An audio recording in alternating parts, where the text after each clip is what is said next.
everyone, and welcome to the Digital Marketeer, the podcast designed to help you cut through the noise of the industry so you can do less to learn more.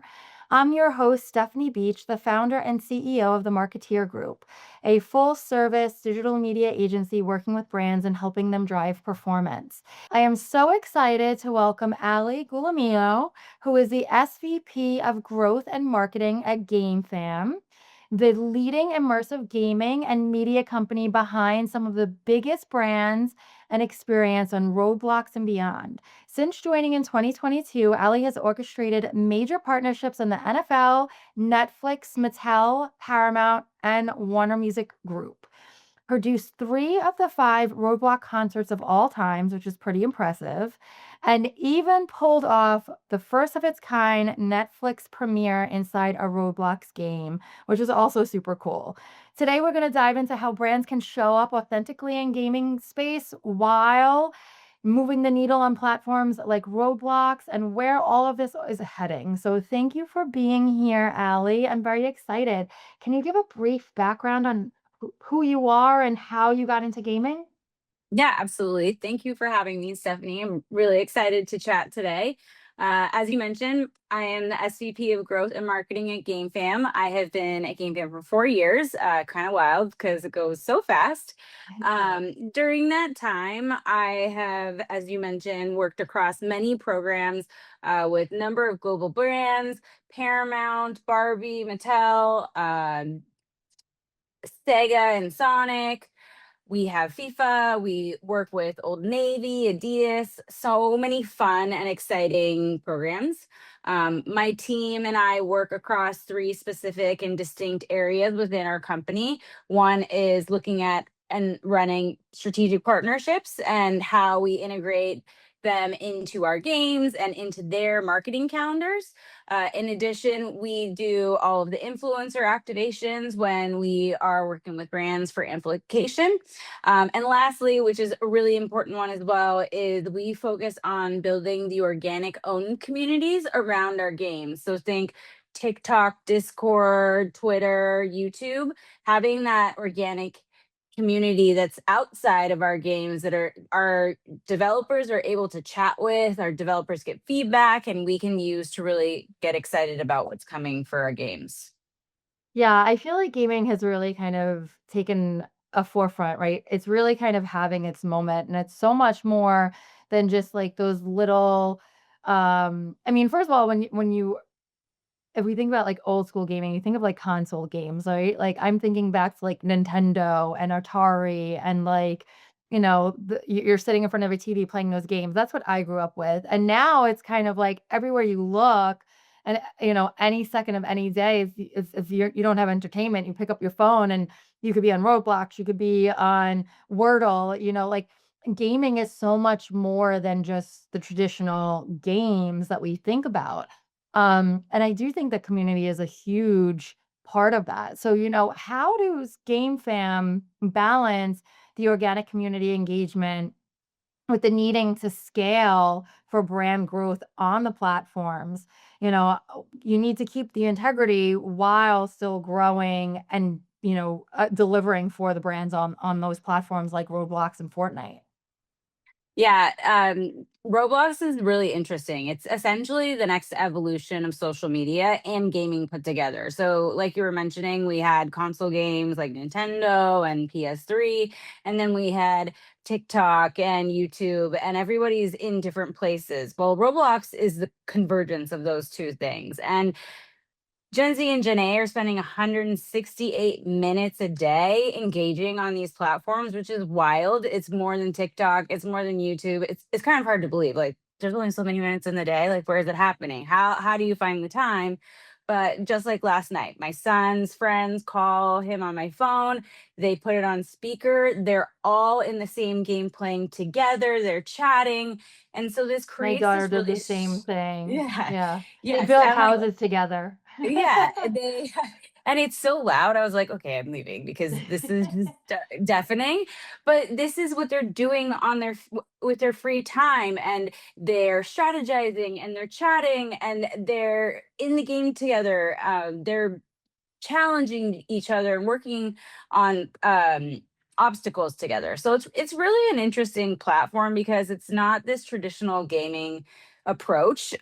It's also lower fidelity, and GameFam was really founded specifically for this. Like our founder was, and our current CEO had seen Roblox in a kids trend tracker, and they knew like this is going to be the next evolution of where brands are going. All of these kids are coming and playing.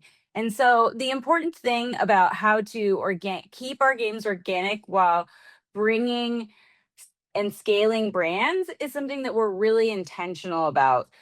We have a mix of traditional digital marketing and marketing executives with that brand experience. And we also have a really strong group of native Roblox developers, community managers who really understand the platform. And we've been doing this for so long that we can really bring a brand into a game in an authentic way. It's very important that when we're doing this, we're looking at the core gameplay and we're finding how to infuse that brand in a way that doesn't disrupt what's happening in the game or feels forced. It's something that you have to kind of take a little bit of the brand hat off and let us get a little creative and work with us on that, because you don't have to have a literal representation of shopping. When we worked with Old Navy, we had a really successful program last year for back to school, and we were able to really take that back to school shopping experience and reinvent it for Roblox across 3 of our games. That was a way where we could obby and scale through a shopping store and grab items, race around a track so that players can collect items and be the fastest. And during that time, when we activated against 3 games, targeting the audiences that Old Navy was looking for, and then also looking at the gameplay and bringing Old Navy into the game in a way that felt really natural to what the players are used to, we were able to deliver 48 million gameplay sessions during that time Wow. frame. 6 weeks, just 6 weeks, 48 million gameplay sessions. And it ended up being the number 2 retail brand program on the platform in 2025. Standalone games are something that we used to see, but integrations are really that way that we can be true to the organic nature of the platform while scaling for a brand. That's really interesting, I think that there's so much potential there for so many brands, but and a lot of questions are coming to my mind right now as you're talking about that specific instance and story. Is it, so what performance, I guess, let me start there. What performance indicators, like what deems success? And what are you looking at, or what are these clients looking at, or what are you deeming these brands to look at and advising them to look at to indicate that this is being successful? And are there any brands that you might talk to or have a conversation with where you're like, you know what, this isn't the forum for you? Yeah. So, from a game perspective, the KPIs that we focus on are visits, session length, number of engagements, number of minutes that a player is spending with that brand and engaging with that brand, the retention, are they coming back? But we can go further than that. We don't have a direct ROI to go to Roblox and you're going to drive conversion. It's not that clean quite yet, but there are different touch points that we can introduce and we can look at through surveys and studies that help us understand purchase intent, intent to view a movie or a show, brand love. Did they have a better experience after they spent time with that brand? Engagement is also really strong. So when we activate these programs, we also use social platforms to drive further amplification. And so we can lean into more of the traditional marketing and KPIs there, where we can drive to websites. We can also look at other metrics that are important. So we can pull these all together to provide a cohesive report back on whether or not this campaign was successful. Roblox is continually introducing new features to drive conversion and off platform attribution, which is really great. They announce new things every single day, so they keep us on our toes. And that is really something that is going to be critical as we continue to focus on Roblox as a marketing platform. In terms of, have we ever said no to a brand? Yes. I'm not going to tell you who, but yes. Sometimes when you're coming in, a brand is coming in, they have expectations that Roblox is going to be a massive revenue driver, or their objectives don't align with what the platform can currently do, Yeah. or they have these expectations around what the execution. So, a lot of people kind of talk about the fact that Roblox isn't as high fidelity. And right now, Roblox is going through a trend where it's actually pretty low fidelity with all the games that are popping up with Grow a Garden, Steel Brain Rot. And brands want to see high fidelity and polish. And sometimes that doesn't align. But you have to be on Roblox. It's where Gen Z and Gen A are spending their time. It is a critical piece of the marketing mix that will, in the next year and a half, 2 years, be a mandatory in that line item when you're looking at how to execute for a program. Just as TikTok was more innovation and testing 2 years ago, it's now a mainstay. Roblox is that platform, and Gamefam can really help interpret what those metrics are, bring a brand in an authentic way that feels really meaningful. Yeah, I would bet, and I think, like you said, the time spent there is unbelievable, and reaching these younger audiences in this younger demographic, you're really resonating them in a way and in a place where you're not really getting them in that attention span for that long in that capacity. But, talking about this and being such a younger demographic and, these platforms definitely attract, a lot of younger folks on them. I personally have a love-hate relationship with Roblox, and YouTube for that matter, but that's a whole nother podcast. What are you guys doing to ensure that there's brand safety and also safety in the environment for the players and the advertisers?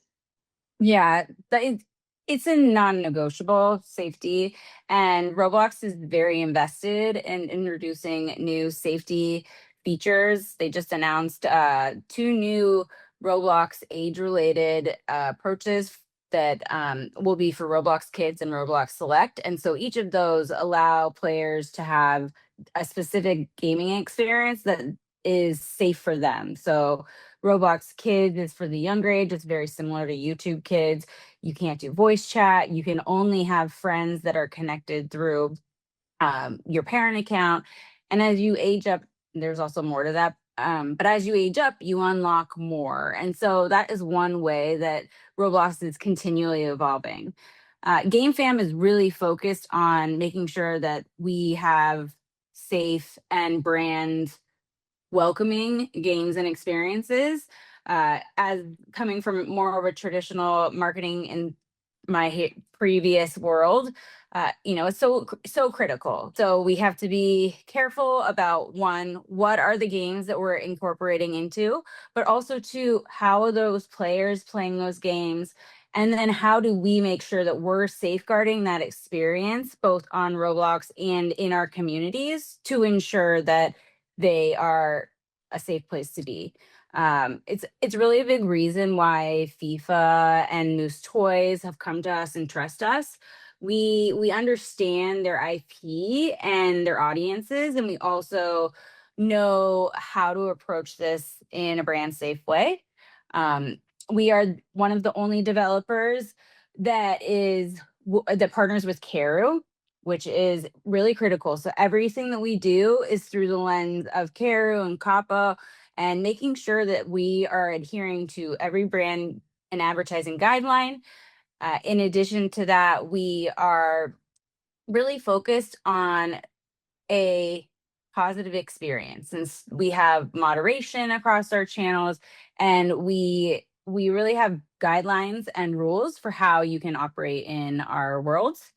But Roblox is big, and you can't monitor everything. It's not possible. It is a digital platform, every platform has this issue. It's not just Roblox. In 2016, there was Kid Apocalypse. I mean, there's still things happening. And so Yeah. we can't control that, but we can control what we have implemented for our games and our partners. Yeah, and I think keeping top of mind and consistently, rolling out new protocols is the best path to move forward. If there's something that doesn't resonate with your brand, that doesn't mean that you should be there. Like that's okay. And you still need to be true to your brand while exploring new platforms and new ways of meeting and communicating and interacting with your audience, but in a real authentic way and in a brand safe way for not only the brand, but for the people on the brand too. So I think it's great that you work with the partners and the platforms to ensure that like their brand safety guidelines and their user guidelines are up to par as well as what you guys are implementing and doing, which is also really good. Um, Yeah, and Roblox isn't a one size fits all platform. It right. has millions of games for millions of players, and it also has one of the most gender equal splits in terms of players. So it's the closest to have 50-50 in terms of male and female. And so there's something for everybody. And there's a game for a brand that fits. If you don't want to be in a specific type of game, that's okay. We can find those games that feel right for your brand and bring you into that game. And that's a unique thing about Roblox, but also how we at Gamefam approach brand integrations. It's really going back to the data, understanding the objectives, understanding the demographics and who you want to reach. And then we can find those games and bring you into that in a way that feels right for your brand. Yeah, and I think like it goes so much far beyond just like, a banner ad on a mobile, Tetris game, right? Like especially with Roblox or like Fortnite, like you're interacting, like it's a very real thing. Like you and there's so like you said, there's so many different games in the game where you could find something for everyone. And there's so many little quirky things and nuances. And it really is kind of like a whole nother world where you can kind of establish yourself as an authoritative figure with these users and really kind of make an impact within these games where you can't anywhere else. It's like such a powerful tool that I feel like you said it's going to be like next iteration of a social media type of a platform. But I don't feel like it's really getting spoken about enough or that it's really part of the mainstream yet. Um, Yeah, I agree. It's coming. It's definitely coming. I would say the amount of people that are talking about and know about Roblox now compared to 4 years ago is incredible. And there's more examples and there's more um, stories about the right way to approach Roblox and how to come into it, the more people will adopt it.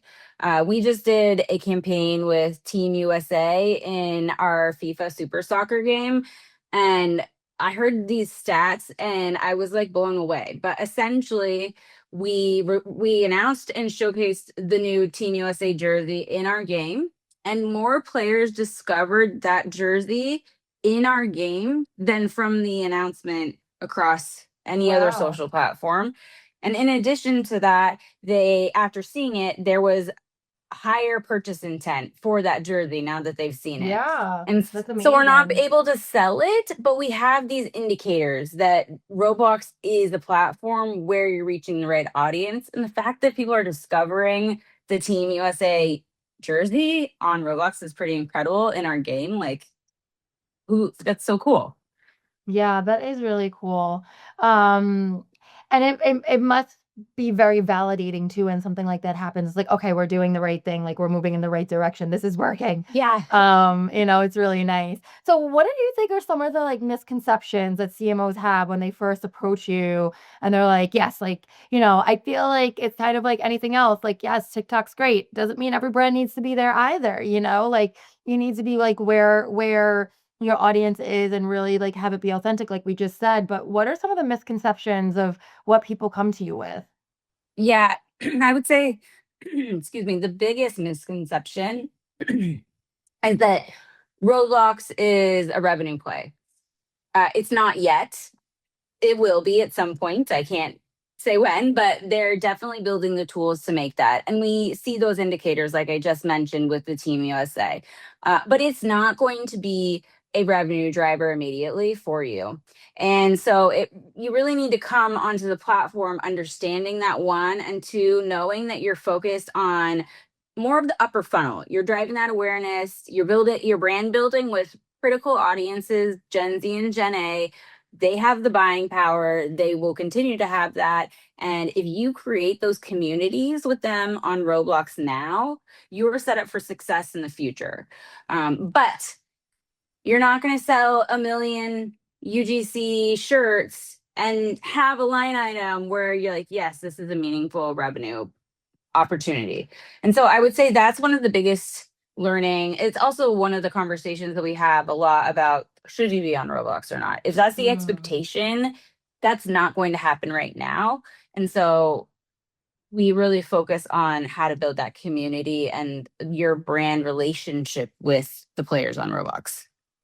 Yeah, I definitely agree and think that it's really a great place to be as a partner, you know, strategically, I'm speaking, to be able to say, "Look, I love this, but this isn't the right place for you right now," right? Like, and as much as it sucks to kind of be like, "Damn, I'm turning down business or I'm not getting to work with this really amazing brand," it's better to be honest and be true to them about the capabilities and what you can deliver than to do something that isn't really aligned with expectations, and then it kind of leaves a sour taste in their mouth.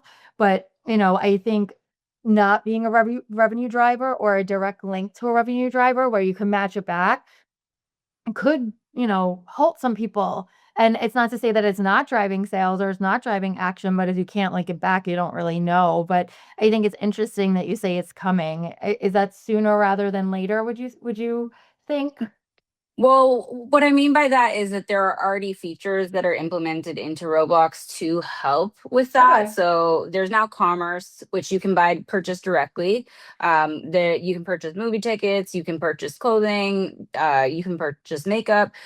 There's also video ads where you can link out. And so those are two immediate things that are already available on the platform. They're just not fully at the stage where they're driving that massive ROI yet. The commerce is still something that hasn't been fully adopted, but it's there, and it's important that it is there because that's an opportunity.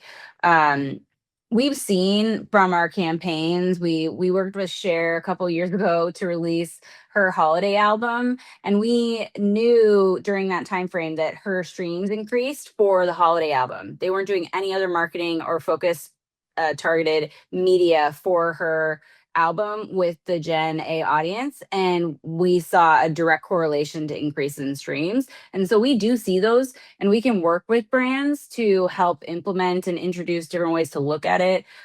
We can provide data to be integrated into an MMM, and then we can optimize based off of that. But it is something that is in its infancy and is still being worked through. It's still really exciting though, and hopefully, something that kind of just grows, which it seems like it will, and sooner or later be able to be a little bit more trackable and optimizable. Uh, Yes. I also feel like the creator economy is also having a big moment, and that's, I know a big word and means a lot of different things to different people. But how do you feel like GameFan's Creator Fund is really helping bridge the gap between independent developers and major brand opportunities? I feel like, especially within Roadblocks where all of these games are coming together, there's so many different, creators coming together to work on different collaborations, but also work with different brands in different capacities. Yeah, I love our Game Fam Creator Fund and the intention behind it. It was really meant to help lift up independent creators and support them on their journey on Roblox. And it really gives us a edge when it comes to how we approach Roblox as well.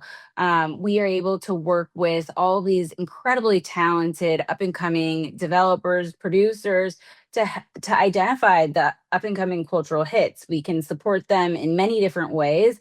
And one of those ways is introducing them to brands, helping them with brand integrations. And it's really a symbiotic relationship that allows us to tap into that native Roblox culture while also giving back and helping and supporting their growth. Working with brands are it's so fun, but can be very challenging. And Mm, an independent developer who has just made their first game may not understand how to navigate working with a huge company that has a media agency tied to it and teams that have expectations around creative. And so we can be that support system. And by investing in that creator economy, it also allows us to extend our portfolio to cover a plethora of game types and genres, which is really valuable for brands. Brands are always coming and looking, how do I get into Roblox? Where do I go? Where do I start? And we start with integrations. We start with where do you want to be? What kind of game are you looking for? What kind of audience are you looking for? And by investing into the creator ecosystem within Roblox, that gives us a variety of games that we can integrate into. And so it's a mm. really great way to introduce brands to new games, and allows us to expand our portfolio. Yeah, it definitely, you know, I think that it's really amazing. I think, it's really cool how creative people could be to be able to create a game and then being able to have the ability to work with a huge brand or have something like that within your game is really cool. I think having a company like yours, and these guidelines and just kind of bringing the two together is something that I feel like is new in of itself, you know? Um, I definitely see too, like, we have commerce networks and, all of this first party data and retail media networks. And I really feel like gaming is kind of becoming its own thing as well. And there's going to be, gaming and fan. I know there's a lot of live sports and live advertising and sports insertion and all of that that's going on at this time as well. And I feel like gaming as a whole, sports as a whole is kind of almost like, don't forget about me, like coming up, you know what Yeah. I mean? Where because now too, like we're talking about different analytics, we're talking about tying it to actual action, we're developing so much more to be more intelligent in this space. What do you think is evolving in terms of the data and analytics and how that's going to be used for brands for performance, transparency, and really just like what's happening next with this? Yeah. So data is critical to the success of any integration. It allows us to understand how we're reaching an audience. Did this brand break through? It's something that we really spend a lot of time on, and we're very proud of how we report and share back with our partners. We have a platform called RoMonitor, which is a analytics platform for Roblox that gives you access to all sorts of data. And we really focus more doing brand integrations on incorporating that data. Um, but what's going to be really important with the evolution of data and how we approach that is going to be really focused on transparency and being able to report on actual numbers, from driving from Roblox to somewhere to do X. Right. And that's something that Roblox is working on. They recently around announced a bunch of changes that are coming for the brand partnership side of things, but as a part of that, they're standardizing measurement. And that is something that will be really important because right now, everybody can report however they want. And so that can be very confusing for a brand to be like, hey, this guy over here told me this is what I'm going to get and this is how much it would cost. But this one over here told me X, Y, and Z.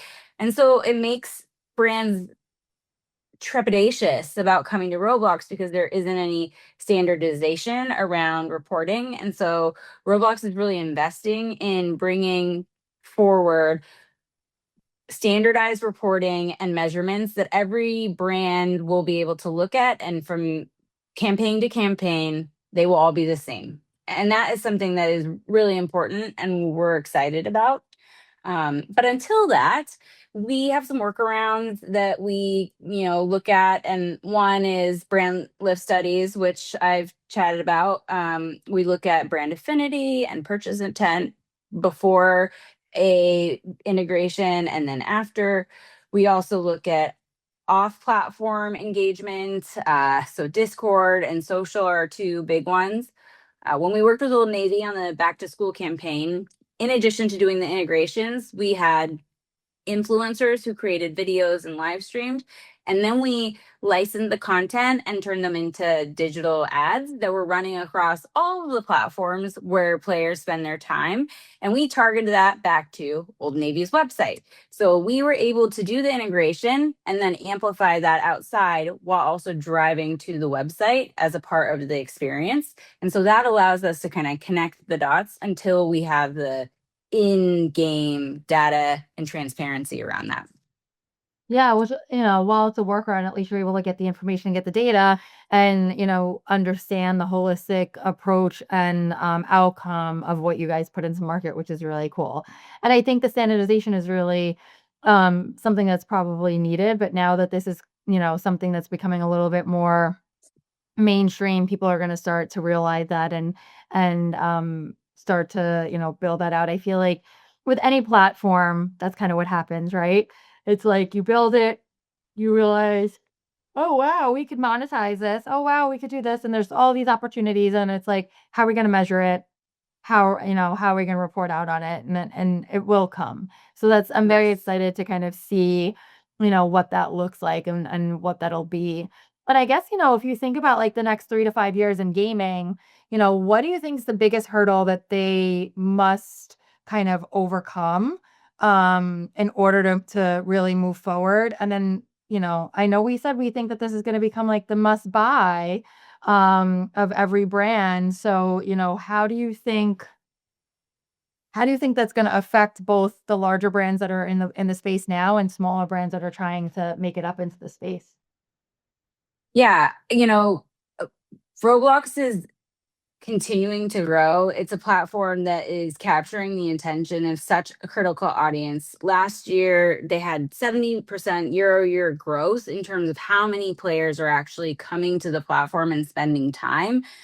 There were 145 million DAU on Roblox. That's massive. That is And at massive. what yeah, and at one point last year, Roblox peaked at 42 million CCU. That's 42 million people playing on the platform all at the same time. There's nowhere where you can reach any audience at that scale. It crushes the peak CCU for Fortnite.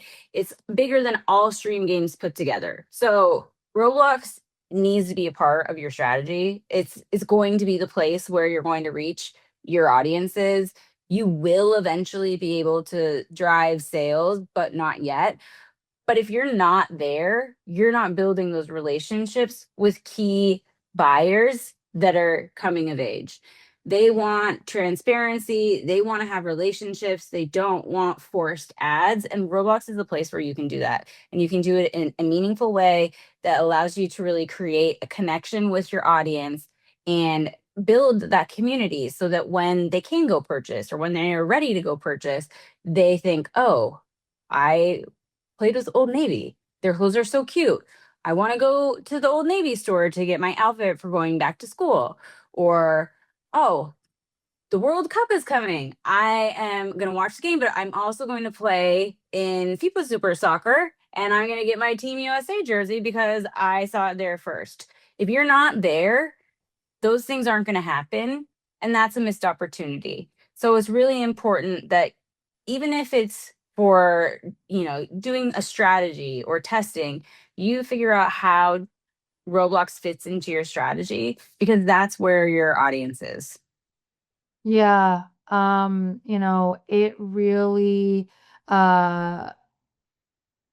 it really is kind of, you know, something that I don't know. I never thought Roadblocks would turn into what it did, and we would be having a conversation like this at this point in time right now. You know what I mean? I feel like it's taken off.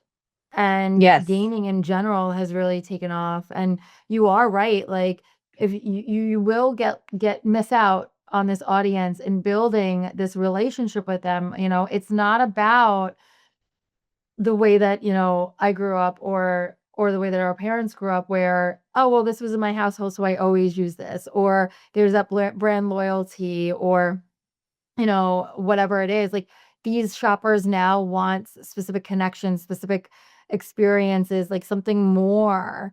And while, you're like, okay, like, my generation is here now, that's where it gets important, right? Like, they're coming of age. They are going to be establishing those relationships with those brands that then will establish what they use in the future, and families, and everything like that. So it's just another iteration of what brand loyalty is, and how people are being introduced to that, and how you grow with that. And you're missing out on a huge part of building that sense of community, building that sense of trust, building that sense of, you know, I know them and they know me, with their audience, by not being there. totally. Total an anecdotal story is my sons first started in kindergarten, first grade.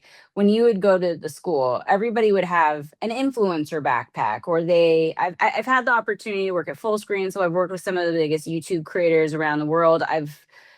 It's shocking how broad and big their audiences are. And you could tell very quickly who everybody loved on the playground. You go onto a school playground now, the only thing they're talking about is Roblox and the games they love. It's shifted. The conversation at school has shifted. And so that's a younger audience, but that's happening across all ages. They're spending time, they're communicating, they're hanging out with friends, they're meeting people, and Roblox is really just a part of that day to day. Yeah, it really is. And I think that I'm very excited to see what's to come, and how this, moves forward, and what that means for us in the future, and how it'll evolve, just like any other platform. Um, this was really great. I really appreciate it. I always like to end with two fun questions. The first question I always ask is, what was your first paying job? So in fourth grade, I worked at a flower shop. And Ooh. I know, totally random. I would walk down there every day. I would help like clean the shop and help with the little floral arrangements. But my biggest was Valentine's Day. I was assigned with taking all of the thorns off of the roses. Worst Ooh. ever, but still such a fun job. That is, ooh, I mean, Yes. I love flowers, and I love fresh flowers. I used to think, like, "Oh, why would anyone spend money when they're just gonna die?" But, like, I don't know, they make me happy. I love the way they smell. I do buy them for myself often. I'm not the best at putting arrangements together, but the thorns, like, I can't. The thorns really just kill me. Yeah, but Um, they're beautiful. yeah, they are beautiful. And if you could do anything else in the world, what would it be? I would be in construction. Oh, Which wow, is really? totally different. Yes. I'm building a house right now and have spent a lot of time in that space. And so I've found that I really enjoy it. And, getting my hands dirty, figuring out how to lay tile, things of that nature, like I'm really interested in. And so I think if I wasn't in gaming, that's where I would be right now. Wow. Totally Very random. interesting. That is very random, but it's really cool. Wow, okay, not what I was expecting, but so Yeah. cool. You're building a house that you're gonna be living in? Yeah. Yeah. Nice. And so I get to work, pick all of the finishes I and love help that. design it. And so it allows me to do the creative that I love and one of the things that I get to do at Gamefam, but just in a different way. And so Yeah. yeah, That's great. Well, you'll have to send me pictures. I can't wait to see the finished product. I'd be happy to. Awesome. Well, that is it for today's episode, everybody. My final thought to you is to not chase every trend, just chase the ones that make a difference to you. I hope you found this helpful. Please subscribe and download. Thank you so much for spending the hour with us. I'm Stephanie Beach with the Marketeer Group. Until next time, thank you, everybody. Bye.